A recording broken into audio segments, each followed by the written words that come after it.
Hi viewers, welcome once again to this platform.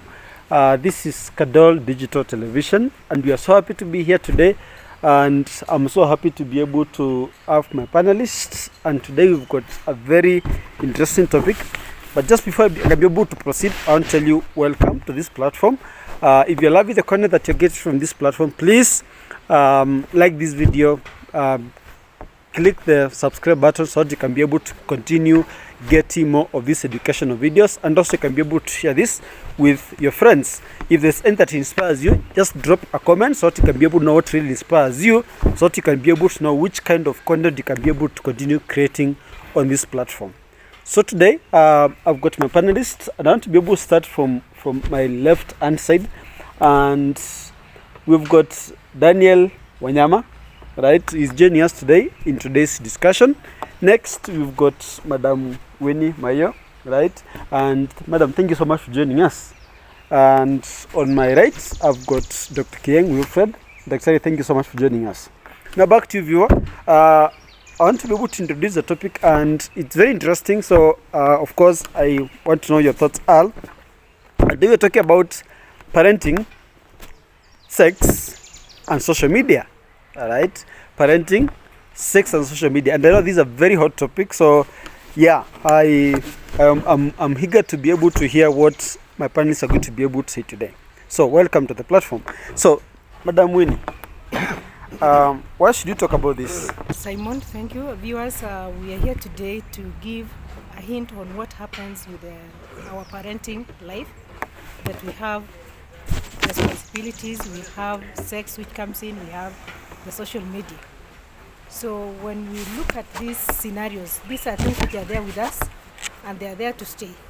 So we need to know when, how, and why should we engage our children on sex and issues about social media.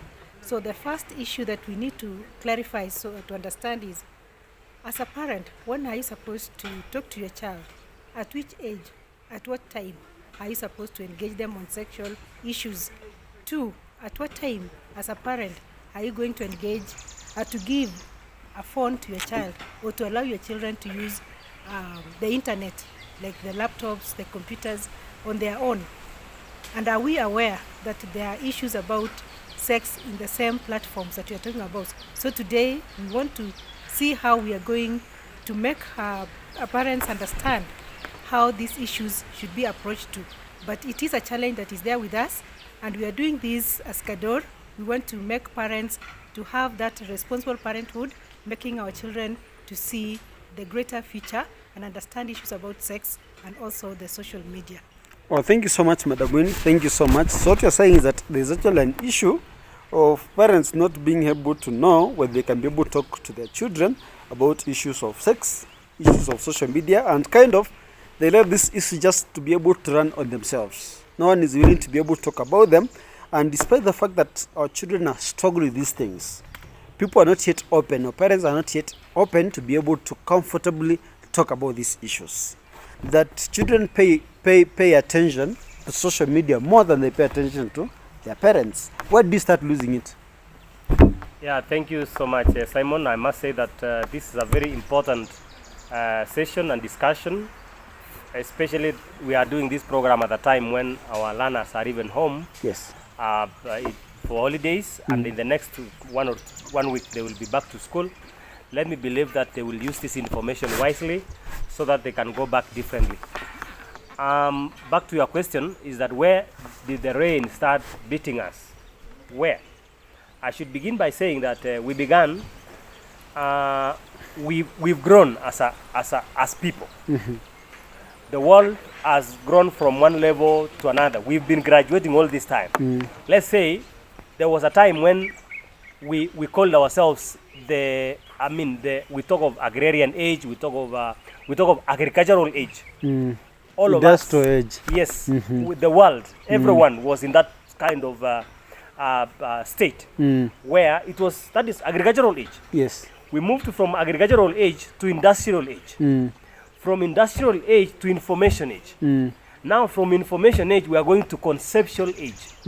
Now, as we move from one stage to another, we did not learn the changes and the demands and the challenges that were coming with the time. We did not learn. We were not prepared for that.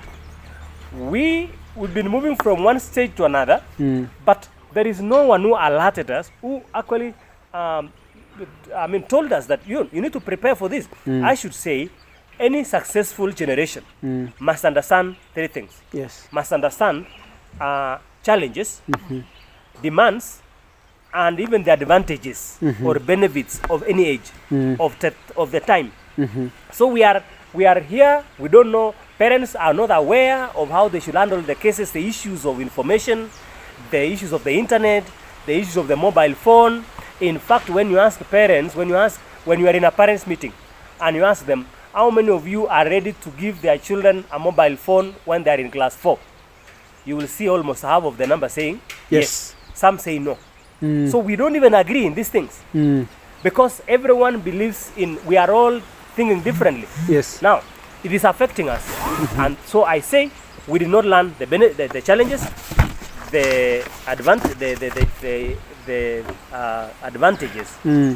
benefits. Yes. And even we have never really reflected about these matters seriously. Yes. So it's kind of this information age caught us by surprise. Sure. Right? And we are still trying to find out how you can be able to cope up with it. And in the process, it's not easy to be able to discuss the issues that are actually affecting us. Let me come back to Wafula. Why do you think it's so important that we should discuss this topic anyway? Being the young generation also at the same time.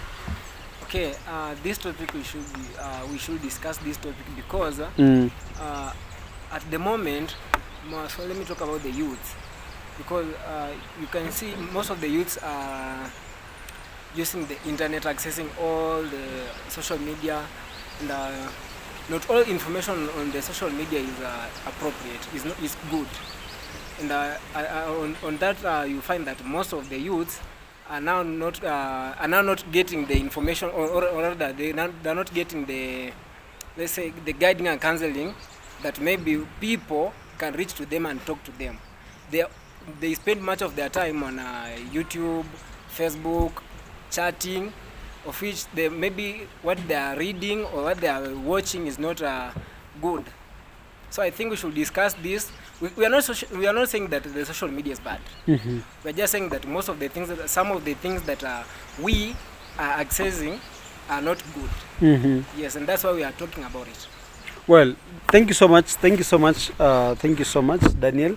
Now, let me ask Madam Winnie, is there a relationship between how we or young people spend time on social media and how they perceive sex and sexuality? Is there a relationship? And what is that relationship if it is there?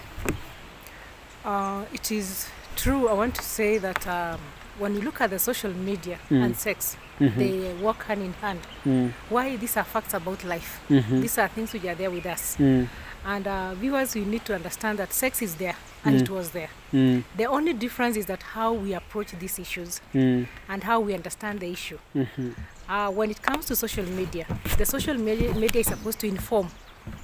And information that the social media give is actually information not categorized per se to particular individuals. And that is why you realize the students require, or the youth or the teenagers require to be made to understand issues about sex on the real situation. That is, let the parents discuss, talk to them. Let them understand what is this sex, what is all about it. If it is using the Bible to explain, use it. Let them talk about the facts about this issue.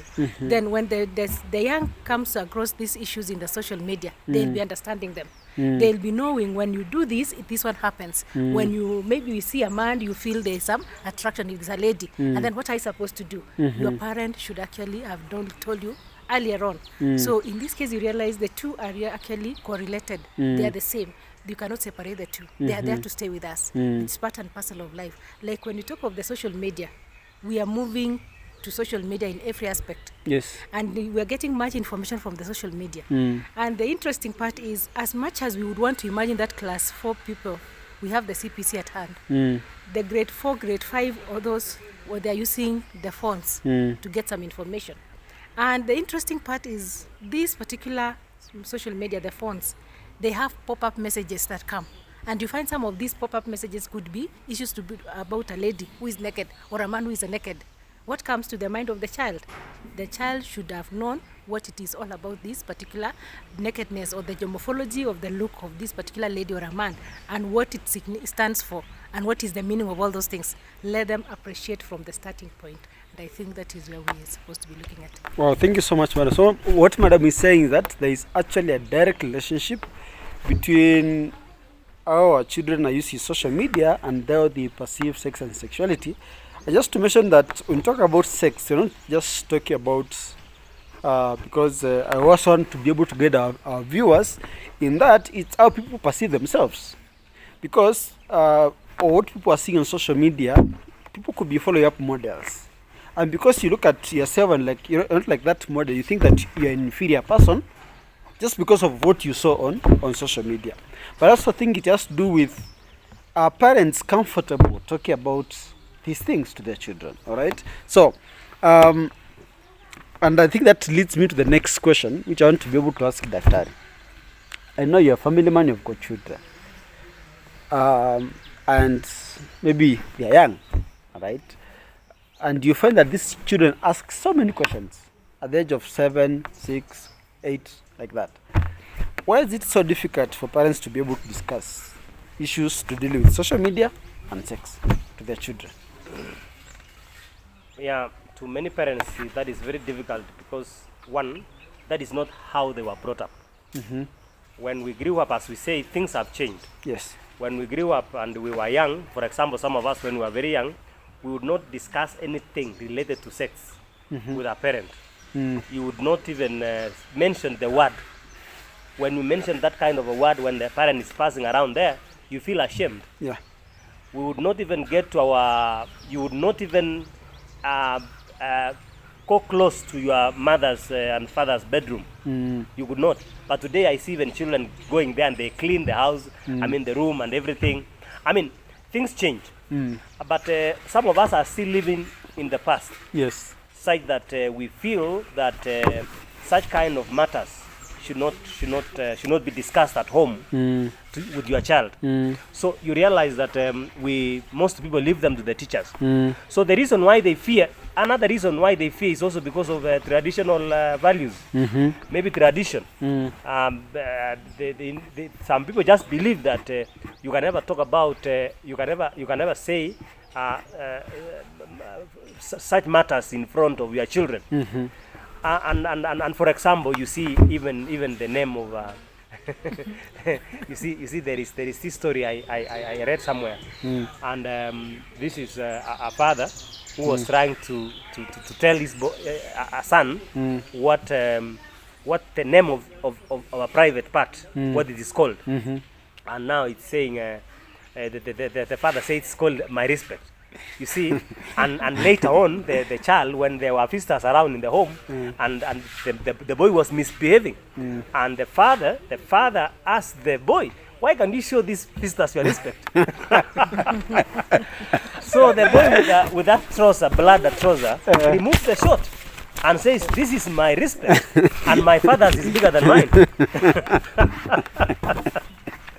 And so we don't want to tell our children the truth. Yes. And in that scenario, parents, the other friends were telling, "How did you tell this boy that this is called a respect?" And the father says, "What do you expect me to have told him? What did I tell him?" You see, now I think the story should change. Yeah. The narrative should now change, and we begin saying things in the right name. We call things by the right name. So thank you so much, Daktari. Thank you so much. So I think next time you want to tell the child to show their respect. Okay. Madam, so still on that, I know you've got grown children, maybe teenagers and above. When is the right time to start talking about sex to your children? When is the right time? Viewers, I want to say there is no exact right time. It comes with circumstances. You realize as a child is growing, there is that age where they would want to identify themselves. So they come to know this is a boy and a girl. And that is the time when the child asks you as a parent, why is it not, I'm not like my brother? You need to explain from that point the reason why. And you need to accompany with the reasons why you are like that. Exactly the way it is, the way Dr. has said. Call things the way they are.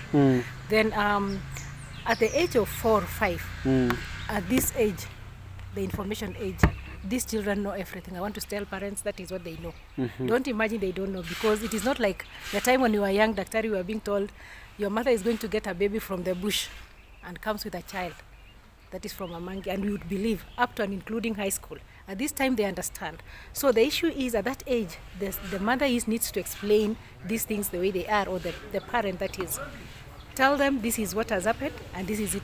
It is, use the terms that you know it is best suited, so long as you don't use the strong terms, because they'll always have them. Then at the age of 5, that is 7, 8, 9, this is when these students or these young people now mature. The maturity comes early. So it is now upon the parent to always guide them. When you see something on the TV, maybe about relationship, when they laugh, you ask them, what is it that you're laughing at? Let them explain to you. Or they shy off. Yeah. No, they're not shy. Then you just tell them, oh, is it right? Is it true? Is it good? Then they say no. You tell them it is not good because of 1, 2, 3. So you start now making them to be free with you and to ask you questions about the same.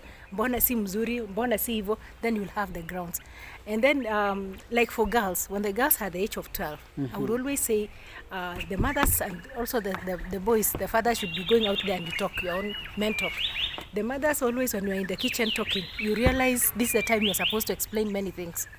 Explain about the changes in the body, explain about what is happening in the society and what happens when you do some things, like having a relationship. What kind of a relationship do you have with an opposite sex? It is not wrong, but there are things which become wrong when you engage in that relationship. So it is actually an ongoing process as the child is growing. And I've said, as we have this information age, you can imagine that baby having a phone, and in the phone they are seeing 2 white people kissing each other. Would you just shy off? You have to explain what is happening there, and you tell them this one is only meant for people who are living as father and mother, and they are grown-ups. Let them understand that. So when you start talking like that, they'll not shy off to ask you the questions. But the challenge that we have, as the Secretary said, is the culture. That there are things that we don't want to talk about. But I want to say, let us speak about them the way they are. Let us explain what happens when you are engaging in a relationship and you go into maybe having that intimate relationship. Explain to these children at that age. And I've said the explanation does not just come from the roof and land on the child. You create an environment that they'll actually ask you, Mama, and this one, when this one happens, what will happen in this? And by the end of the day, they'll actually be asking you these particular questions which are difficult to them, and they'll understand. When they come across this relationship or things that are happening in the social media, they'll know, oh, Mama, Daddy said this. So they now relate and know how to run out of it. But if we don't talk about it, and remember, as they mature, we have the body changes. And normally we used to be told there's a magnetic attraction at the teenage age. So if they don't understand and they go out there and they find a young man, and then you find the body attraction takes place, what will happen?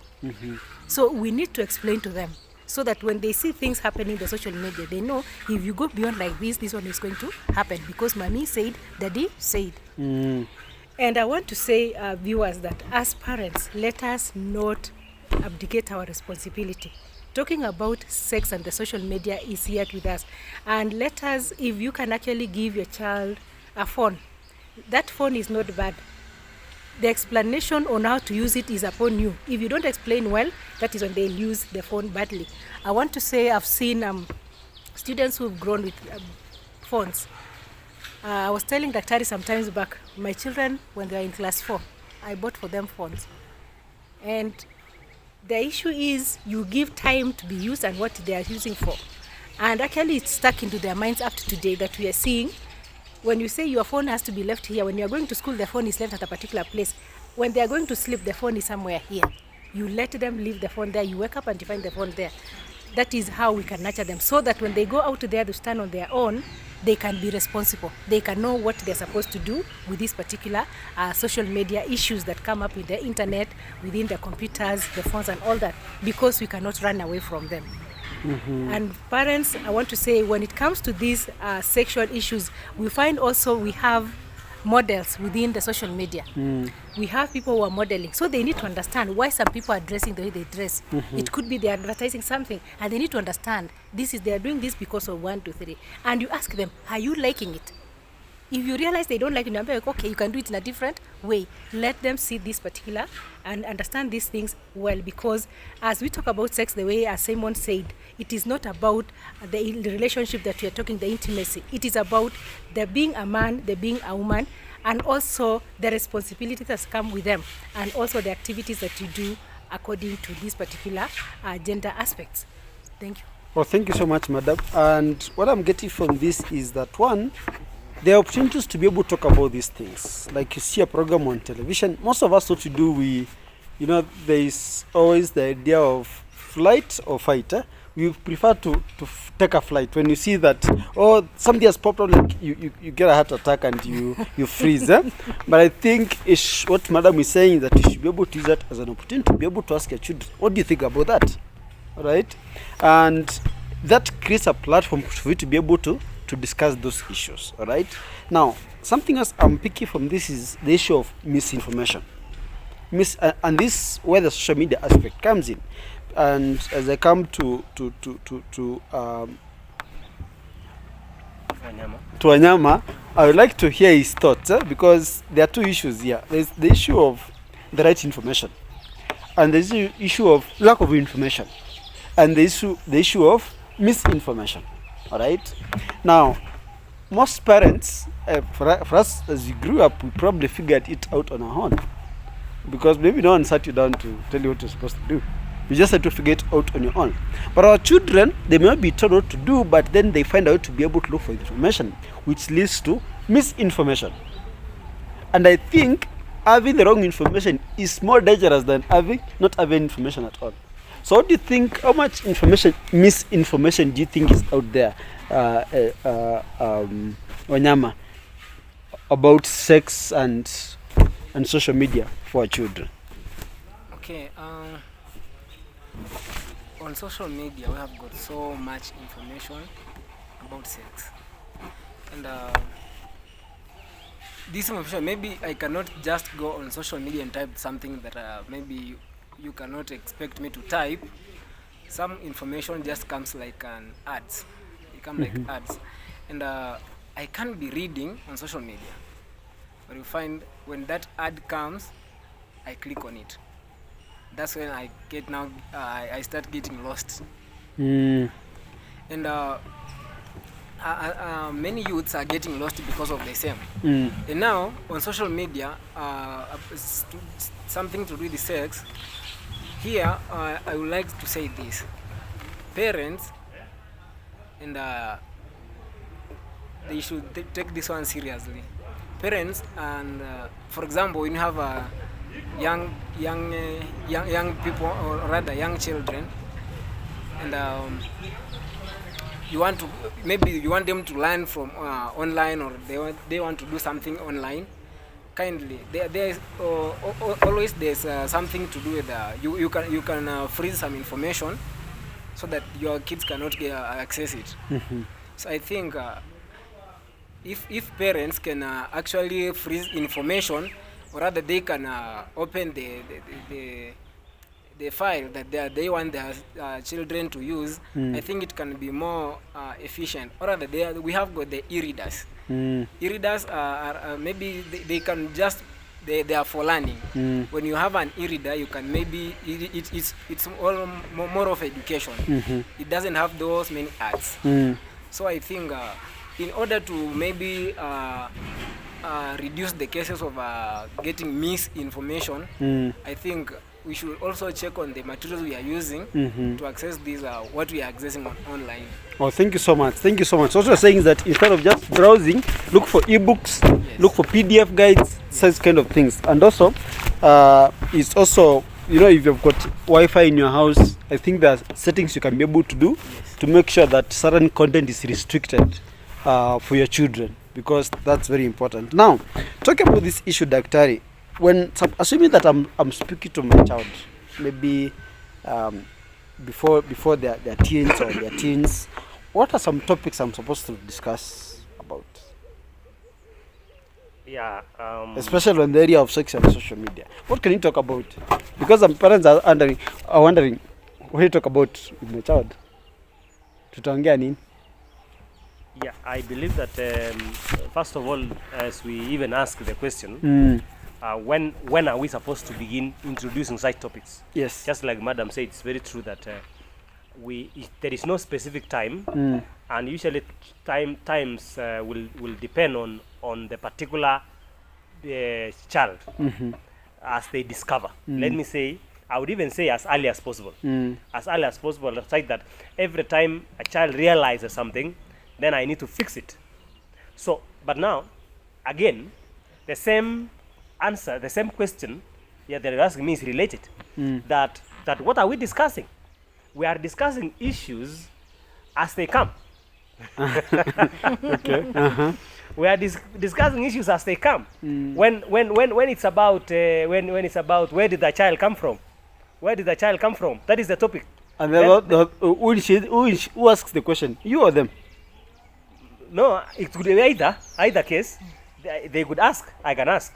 Okay. And most of the time it's me to ask, because I see they are beginning to realize something. They are beginning to realize I am not like my sister. Oh, I'm not like my sister. So yeah. Then there is some interest, and then you begin initiating a topic. Sure. Bringing in a topic, and you talk about gender, talk about male and female. You see, you can even go, even if they have not gone to school, you can talk about creation. You can say, okay, this is about you know God created the world, female and male, and like that. You see, what I'm saying is we should be free with our children and we become friends with them, so that as we get from one discovery to another discovery, we make those discoveries to become topics. Then definitely a topic will come and we will discuss. It will lead us from one to another, and you realize that your children will really love it. Yes. Just like the way a teacher in class, if they say today we are teaching about reproduction, they will listen. But when it's math, geometry, it is sad. No one wants to listen. But when it's about sex, when it's sex, they will not sleep. Yeah, a teacher was sharing the other day that when the Form 3s go to Form 3, Yes. I understand that reproduction is the second topic in biology. They, no, don't start with any other topic. Let's go to reproduction. Direct. Yeah, because they like. So we should take advantage of that, Yes. our children like such things, and we speak to them. As we say, let's speak things, Call things by call their names. things by their right name. And it should begin. So topics will come as per the challenge that Yes. come at the time. And then, of course, you realize that as your children grow and become a bit old and adolescence age, of course, topics will go as per the challenge of the time. Yes. So there's a very thorny issue here I want to be able to delve into. The issue of phones. The issue of phones. I know that every parent has got a different perspective because I'm already reading that. But then, Wanyama, what do you think about the issue of phones? Should we buy our children phones, and at what age? Okay, Of course, not really buying, because they may even use your own phone as a parent.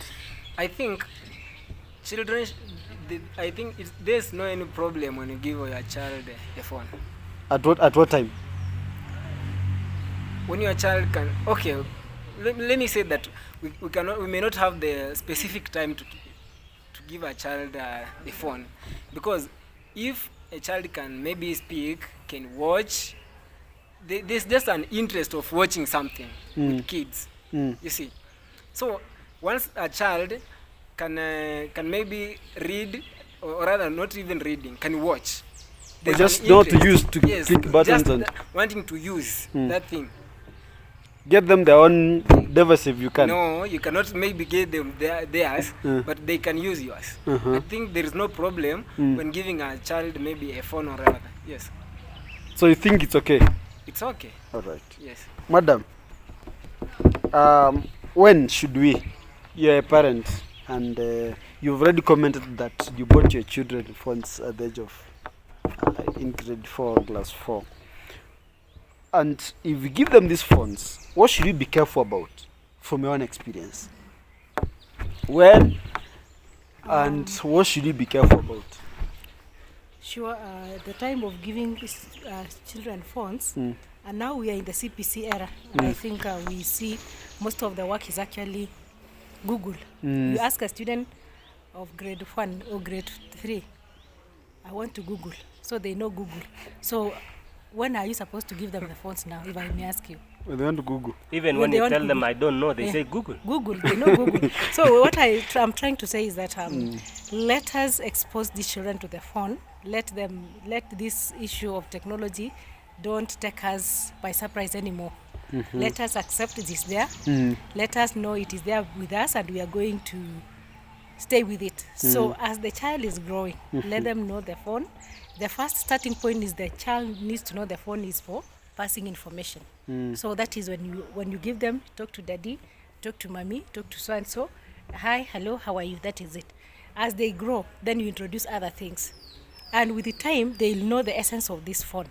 And the challenge that comes in is that also as parents, we have the challenge. We are the cause of these problems. The way we use our phone. At times we have the phones and they are still young, maybe 2-3 years, and you are on your phone. The baby is crying or the child is actually asking for something and you are busy scrolling. Yes, daddy, I'm coming. Just hold on a minute, I'm coming, and you're scrolling. Sure. When they grow up, they'll be doing the same thing. Viewing status. Yes, Status. You are, So when they grow up, they'll be doing the same. So it is better we do the right thing at the right time. Let us give them these phones as soon as they can actually understand it is used for what. Introduce the uses gradually as they proceed to the next level. Introduce the apps which are there in the phone. Then as you give your child a phone, then you need to explain to them when they're supposed to use the phone, how they're supposed to use the phone. And it is always good to ask your child, after staying with the phone for 1 hour, hiyo phone imekusaidia namna gani? Mommy, can you explain to me what have you learned with the phone today? So that you'll actually get a difference between the moment the child was with the phone and the moment the child was doing some other house course. So that they can differentiate the line between using the phone continuously or having the phone at a short time and doing other activities. So when you're introducing or giving the phone, I've said you introduce the phone gradually. And you give the phone to on their phones. Maybe you can start at around the age. The CPC era is there. I wouldn't want to say, because I'm a CPC person and I really echo that. So we need to make them have the phones as soon as they grow, maybe grade 1, grade 2, so that they can actually know what is happening there. So madam, if I can be able to interrupt, what you're saying is that the problem we have on phones is not even on children, even adults. Yes. Because we've got adults, grown-ups who are addicted to phones, right? Someone will just be on their phone. Now, what I'm thinking is that if adults can do that, what about the children? They'll go sleep with the phone. All right. If Yeah. adults can do that, yes, Doctor. Yeah, I think even before we go further, Yes. I believe that what we should be doing and the real war, the real fight must be in fighting, in really changing the mindsets of our children. That should be where even before we begin, we've had always this famous and popular way. I mean, we've said, be, do, have, yeah? Be, do, have. So that we change our children, first of all, to become. Before when we introduce mobile phones to them, or as we introduce the mobile phones or whatever to them, we change their mindsets. They become something. First of all, we teach character. We should even be in a position to do things in a manner that our children should know that there are more important things than mobile phone. Sure. That Is that just the only thing? yes, it's not the only thing. We can always leave our phones and even leave them for a day. What is more important is our connection, is our togetherness as a family, is our discussion, is me sitting down with you and talking. It's not about this phone. Because when you look at a family where everyone is using their phone, no one is talking to another person and they are taking breakfast or lunch. No one is talking to another one. The father is in the phone, the mother is in the phone, everyone is in the phone. So what will the child? The child is there and wondering, even wants to, initiate a conversation. No one is listening to the child. The child will grow knowing that there is something important in that phone, and this thing that is important is more private. And so we need to change their mindsets from the word go, so that our children realize that the phone is not as important as we think. It's not something so important. Yes. Just because now that we are just dealing with social media, and we're talking about even YouTube and everything. Let me just show you something, because I have my gadget here, and I'm talking about mindset changing. We have a problem with the culture, with the present culture, the things we believe in, the things we like, the things we are interested about. The youth are so much interested in something things that are not important. Because even when I search in YouTube, I just search YouTube, just randomly, and I see a lot of things, here. And when I see the most viewed, most subscribed, most likely are sex issues. Let me just give you an example. There is one here that says that panda motorbike na dereva I insist umpatie. I don't know. That one. A lot of you. 67,670K. Imagine. We got only 1 month old. Yes. Some those are the issues that trend. Yes. And then you see another one like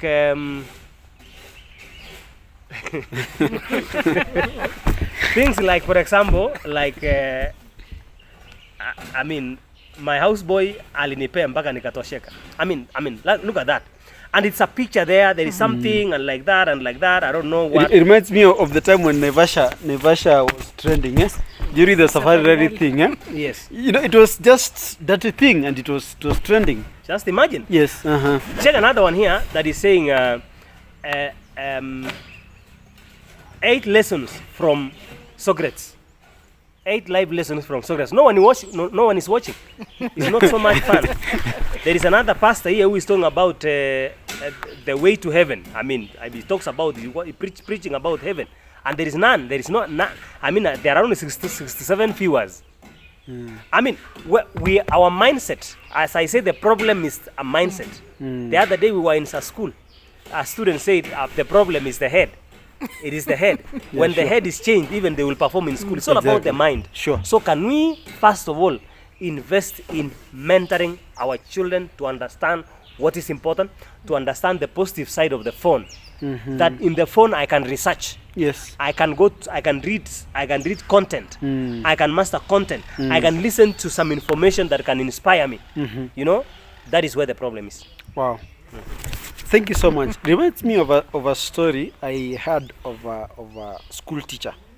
She was a lady, and she told her children to write a composition about what I would like to become when I grow up. So after the children wrote the composition, she took the papers home, and she was marking at home. Then as she was marking, she reached one paper, and as she was marking, she started crying. And her husband asked her, "Why are you crying?" Said, "Well, I pity this boy. I pity this boy. Because he says that when he grows up, he wants to become a television. He wants to become a television. And then he gives reason why he wants to become a television when he grows up. He says that in the evening, when he get home, instead of my parents even saying hi to me, they are busy sitting looking at the television. They are staring at the television. When it's time, when the television starts speaking, everyone keeps quiet. They even forget to cook supper because they're looking at the television. I wish I could have that attention of a television." And then, as the father was saying, "Oh my goodness, poor boy. The mother, even this lady teacher, continued to cry even more. The husband was like, "Why are you crying?" He said, "Well, this is our son. This composition was written by our son." We are the problem. We are the problem. So kind of shows what that we're talking about social media, but it could be that we adults, we have the problem. We are the problem. You see, it could be that we are so much in social media, and someone said that today we are so much connected to people who are 1,000 kilometers away as compared to the people who we are sitting together in the same house. So that is very true. That is very true. And now this brings us to the close of this discussion. But before I close, I want to be able to give a chance to our panelists to be able to give their parting shot on the way forward in terms of social media or sex and social media. Okay. I would like to start by saying this. Parents should create time to have their kids to sit and talk. Mm-hmm. And they should create awareness. They should not fear, because most of us, what we usually do what we are told not to do. Mm-hmm. For example, at the moment, if I release a song with a very poor content, until it can be banned by the organization that is in charge of music, still there are some of the people that will go on YouTube and look for that song. Sure. And now you find that we like the bad content. Mm-hmm. We like bad content. The dirty songs are the ones that trend. Yes, bad things are the ones that are trending much. I think we as parents should sit down with our children and discuss without fearing anything, because this fear is the one that is creating fire, burning our children, and maybe their future. They can be very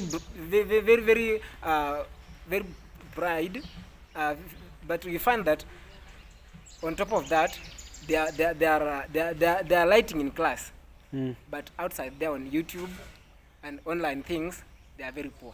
Mm-hmm.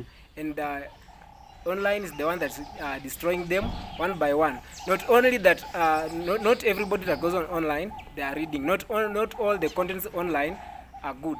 Mm-hmm. So we should check, and also parents should follow up, because you are in charge of that kid.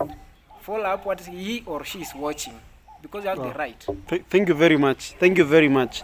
I think you should get to a point whereby now children have got their own private life. Private life, eh? Madam, please, your party shot on this. Yeah, for sure. I think being a teacher for so many years and seeing students growing, both male and female, I want to say that parents, we have lost our parenthood responsibilities. We don't know when our children have changed. We don't notice the new things they have in their lives, what they do that is new. It is my call to you that let us walk the journey with our children.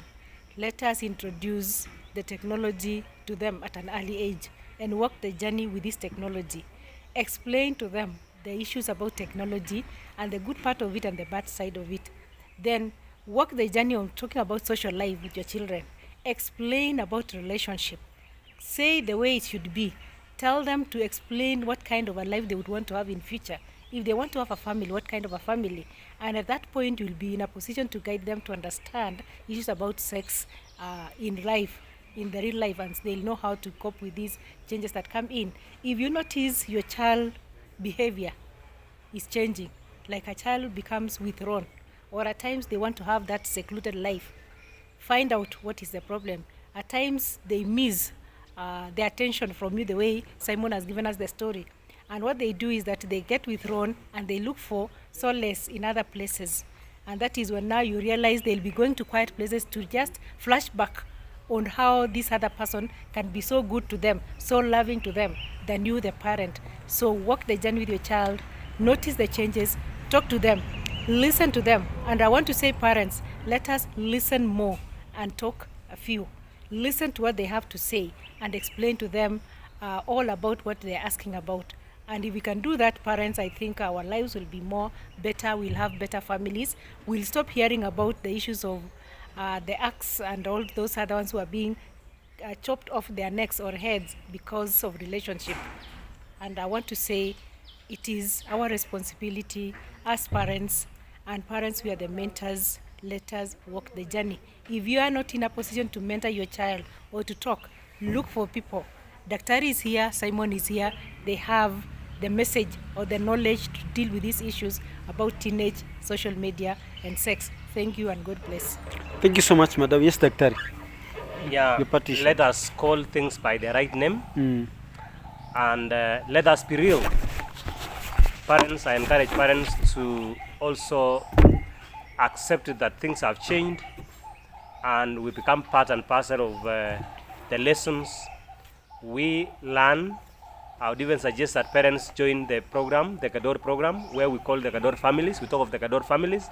And this is a platform where we meet as parents and discuss about our children. And we say, together we meant our children. Where we allow participatory approach from the parents. We all be together. We all sit down once in a while in breakfast meetings, lunch, and be able to discuss issues affecting our children, education, that is academic excellence, and even social life. What is most important is we need to change our mindset. As I said, that when you change your thinking, you change your beliefs. When you change your beliefs, you change your attitude. When you change your attitude, you change your behavior. And when you change your behavior, you change your results. Let us be people who learn. Let us value learning. Let us value information. Let us use our ears to hear and take the correct measures. As we have said, before you become a good teacher, you must become a good student. Before you become a good writer, you must become a good reader. Before you become a good leader, you must become a good follower. Thank you so much. Thank you so much. Thank you so much, panelists, for that content. And I hope you viewers, you've been able to learn something. And hope with this time that you spend watching this content, you'll be able to change the way you think and be able to add something to your life. Otherwise, I want to thank you so much here at KCADOR or KCADOR Digital Television. Thank you so much for following us. Thank you so much for subscribing. And every week you're releasing a new video so that you'll be able to make sure that you're able to follow us so that you can be able to continue receiving this content and share with the people who need it. Otherwise, thank you so much. Until next time, be of good cheer. Thank you, panelists. Thank you so much.